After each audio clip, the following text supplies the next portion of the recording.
Urea సమస్య ఎక్కడా రాకూడదు కలెక్టర్. నంద్యాల జిల్లాలో రైతులకు అవసరమైనంత యూరియా అందుబాటులో ఉందని, ఎక్కడ యూరియా సమస్య రాకుండా చూసుకోవాలని వ్యవసాయ అధికారులకు కలెక్టర్ జి రాజకుమారి గనియా గారు ఆదేశించారు.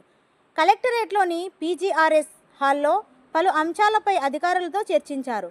రైతుల నుంచి యూరియా కొరత ఉందని, కానీ యూరియాను బ్లాక్లో అమ్ముతున్నట్లు నెగిటివ్ వార్తలు వచ్చినట్లయితే సంబంధిత అధికారులపై కఠిన చర్యలు తీసుకోవడం జరుగుతుందన్నారు.